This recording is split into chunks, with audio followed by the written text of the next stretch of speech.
Viešpats su jumis. Iš Šventosios Evangelijos pagal Luką. Garbė tau, Viešpatie. Pasibaigus Mozės įstatymo numatytoms apsivalymo dienoms, Juozapas ir Marija nunešė kūdikį į Jeruzalę paaukoti Viešpačiui, kaip parašyta Viešpaties įstatyme. Kiekvienas pirmgimis berniukas bus pašvęstas Viešpačiui. Ir duoti auką, kaip pasakyta Viešpaties įstatyme, porą purplelių arba 2 balandžiukus. Jeruzalėje gyveno žmogus vardu Simeonas. Jis buvo teisus ir dievobaimingas vyras, laukiantis Izraelio paguodos, ir šventoji dvasia buvo su juo. Jam buvo šventosios dvasios apreikšta, kad jis nemirsęs, kol pamatysęs Viešpaties Mesiją. Šventosios dvasios paragintas, jis atėjo dabar į šventyklą. Įnešant gimdytojams kūdikį Jėzų, kad pasielgtų, kaip įstatymas reikalauja, Simeonas jį paėmė į rankas, šlovino Dievą ir sakė: dabar gali, valdove, kaip buvai žadėjęs, leisti savo tarnui ramiai iškeliauti, nes mano akys išvydo tavo išgelbėjimą, kurį tu parengiai visų tautų akivaizdoje, šviesą pagonims apšviesti ir tavosios Izraelio tautos garbę. Kūdikio tėvas ir motina stebėjosi tuo, kas buvo apie jį kalbama, o Simeonas palaimino juos ir tarė motinai Marijai: štai šis skirtas daugelio Izraelyje nupuolimui ir atsikėlimui.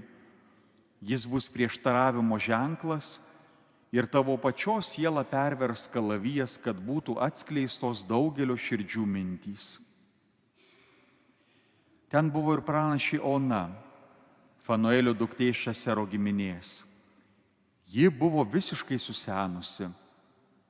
Po mergystės ji išgyveno 7 metus su vyru, o paskui našlaudama sulaukė 84 metų. Ji nesitraukdavo iš šventyklos, tarnaudama Dievui per dienas ir naktis pasninkais bei maldomis. Ir ji tuo pat metu priėjusi šlovino Dievą ir kalbėjo apie kūdikį visiems, kurie laukė Jeruzalės išvadavimo.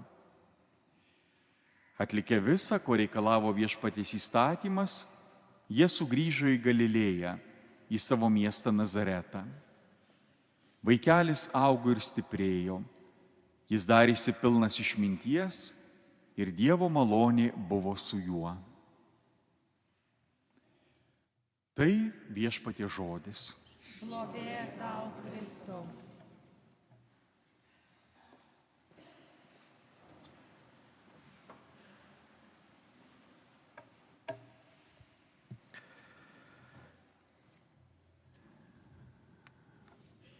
Brangieji, 40 dienų po Kalėdų šventės bažnyčia pristato Jėzaus paaukojimą šventykloje.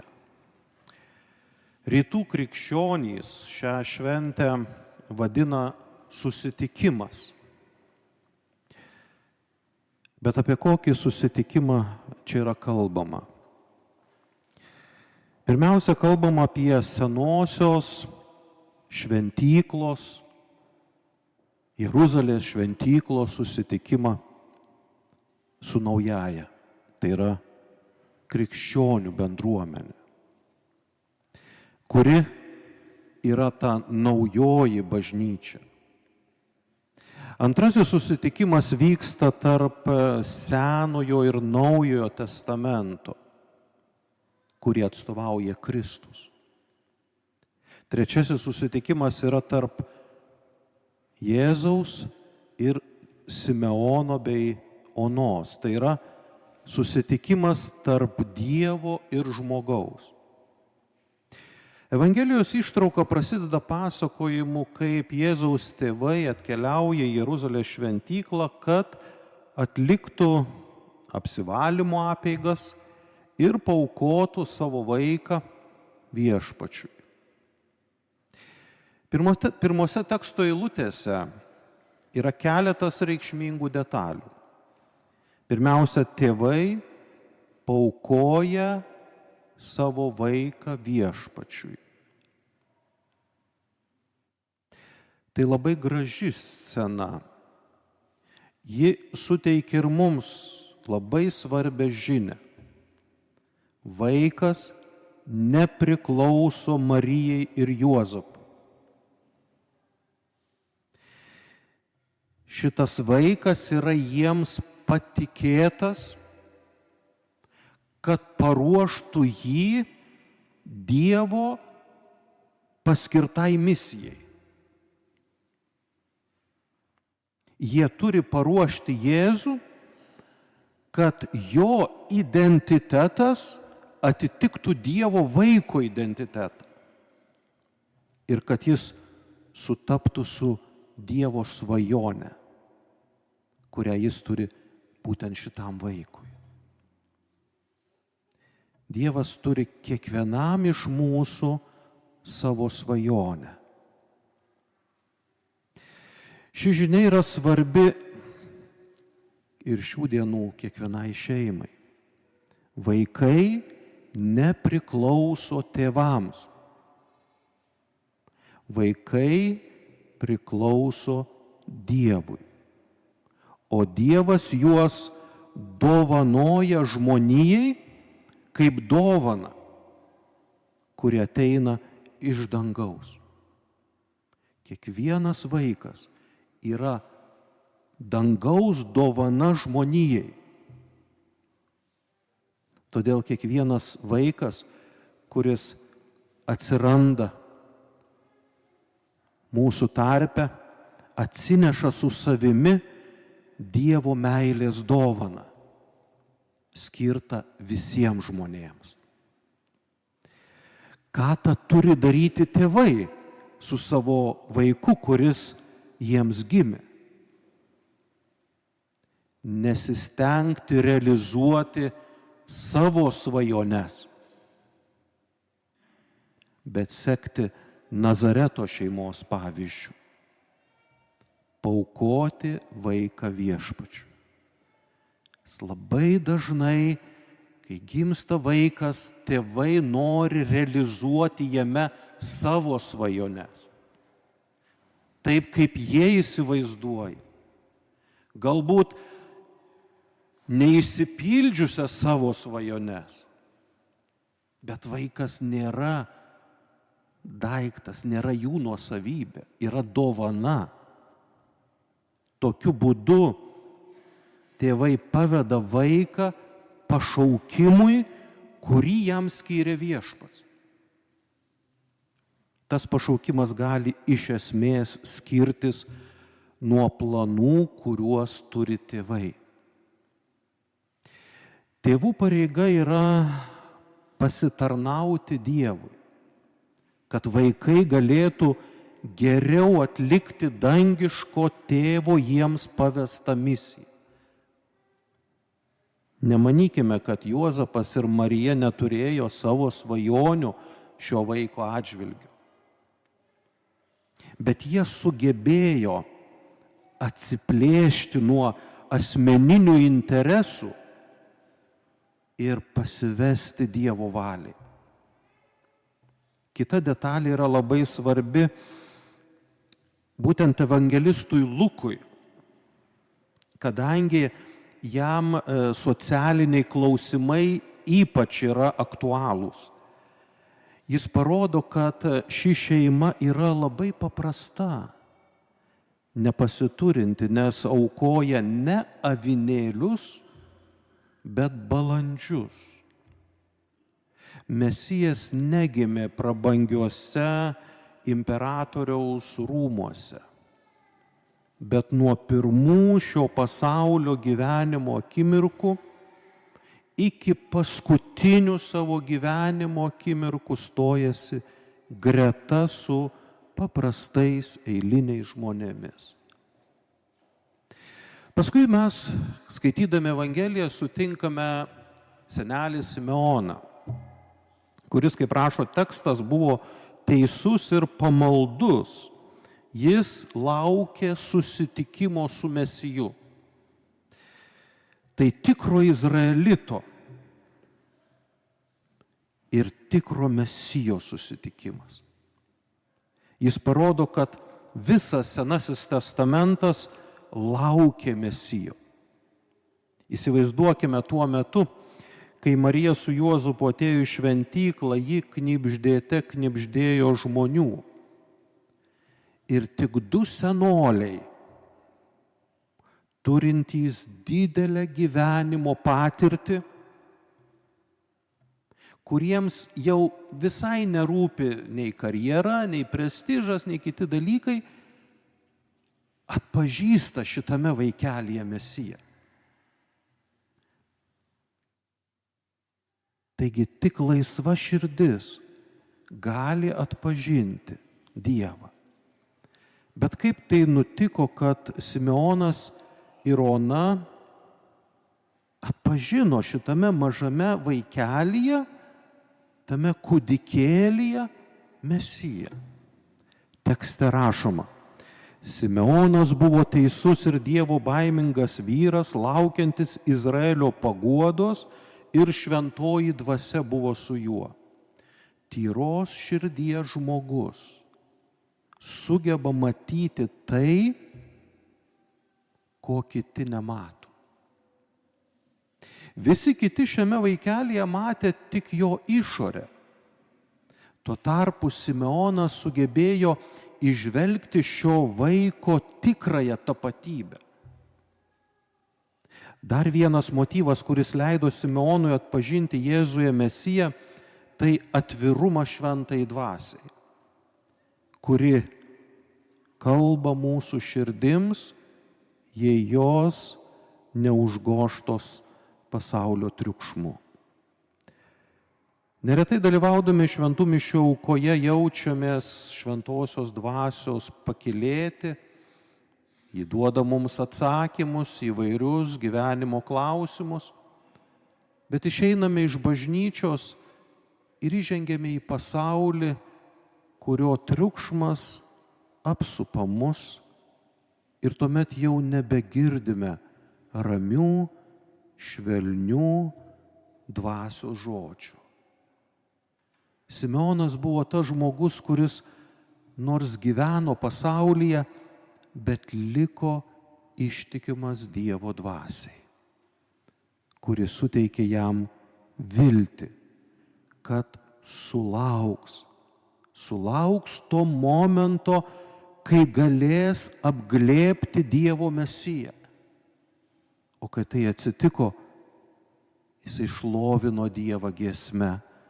Dabar gali, valdove, kai buvai žadėjęs, leisti savo tarnui ramiai iškeliauti, nes mano akys išvydo tavo išgelbėjimą, kurį tu prirengei visų tautų akivaizdoje, šviesą pagonims apšviesti ir tavosios Izraelio tautos garbę. Nors Simeonas yra senolis, jis žvelgia pirmyn. Dažniausiai vyresnio amžiaus žmonės, jie žiūri atgal į savo istoriją. Bet šitas senelis Simeonas visiems senjorams yra pavyzdys. Nesvarbu, kiek tau yra metų, žvelk į priekį.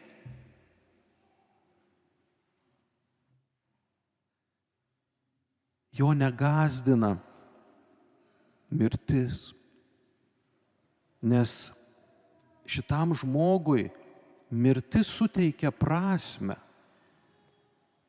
visam jo gyvenimui.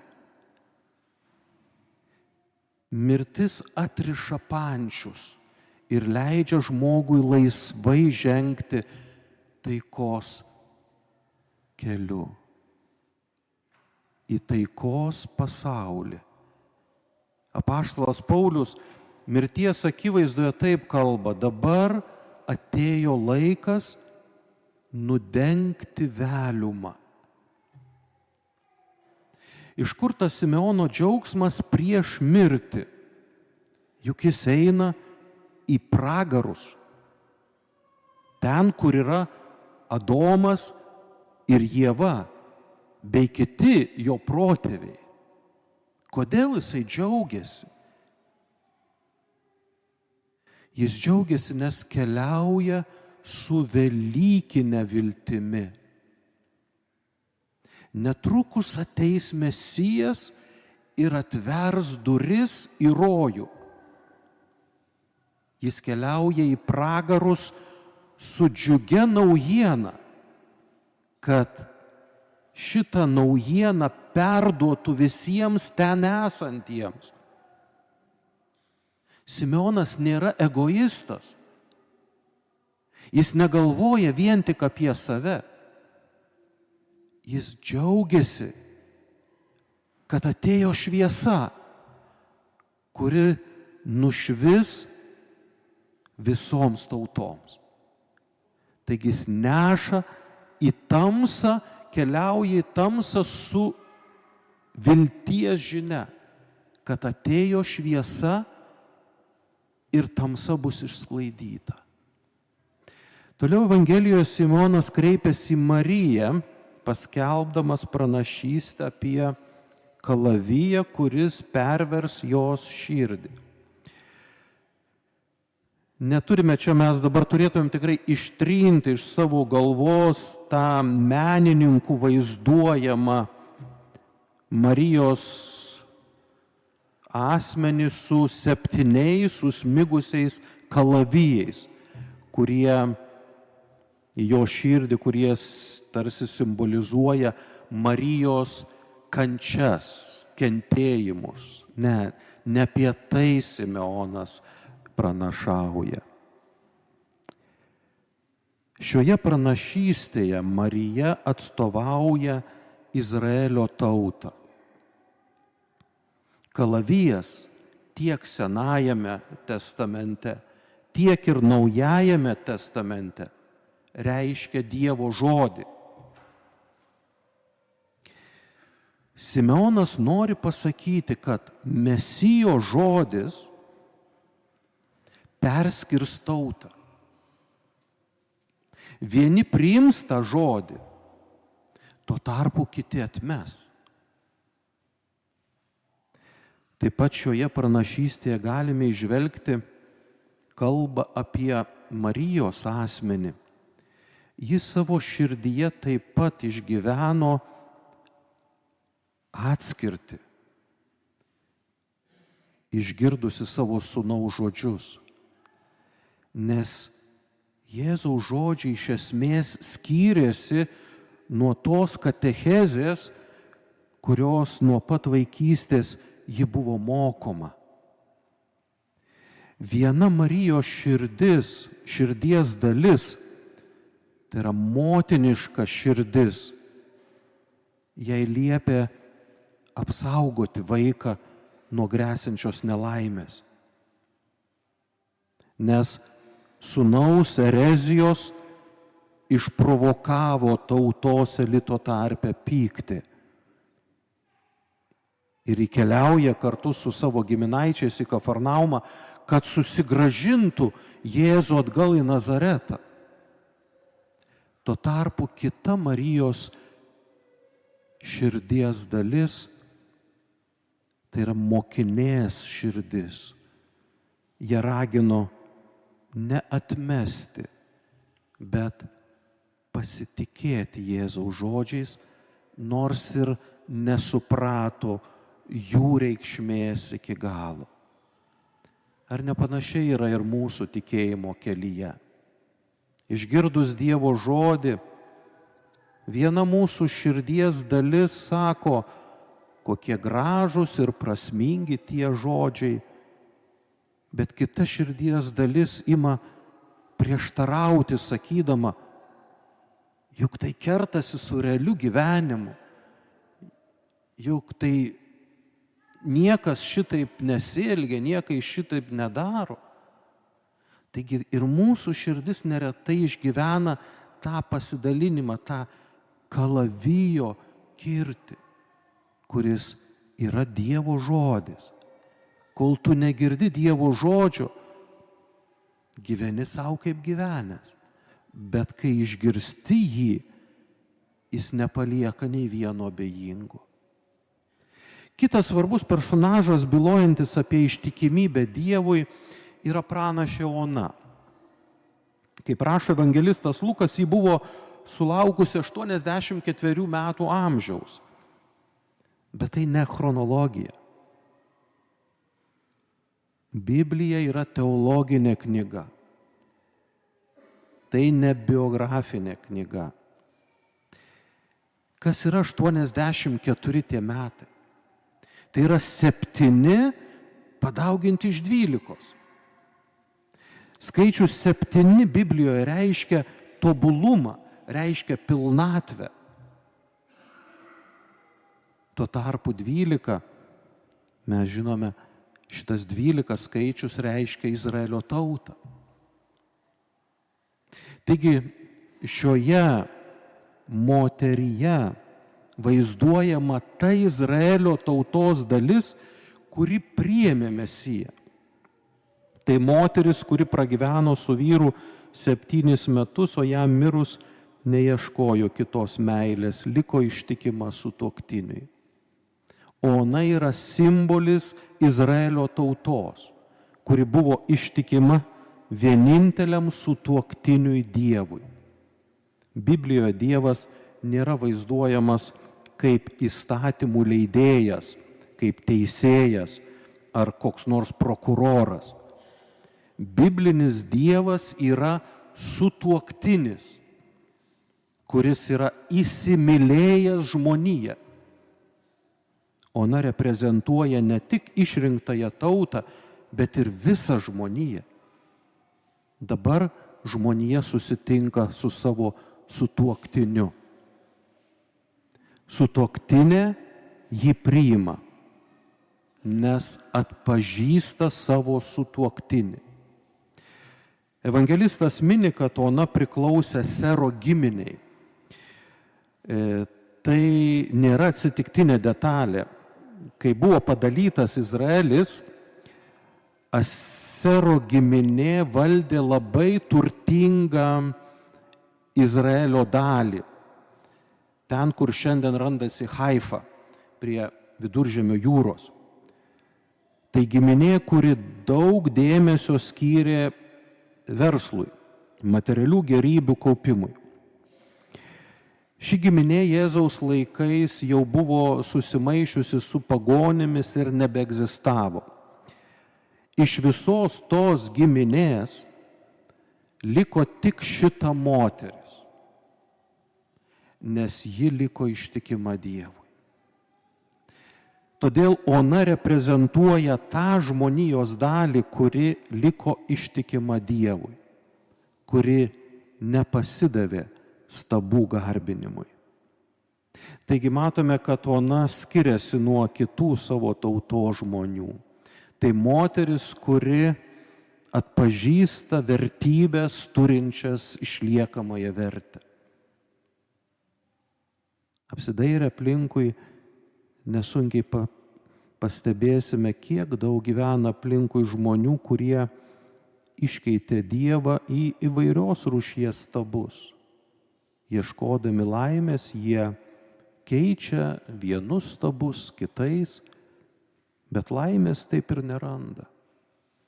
Pranašė Ona yra pavyzdys visiems tiems, kurie trokšta likti ištikimi vertybėms, turinčioms vertę. Mėly broliai seserys, šios dienos Dievo žodis mums parodo, kad nėra sunku sutikti Dievą savo gyvenime. Tik reikia būti atviros širdies.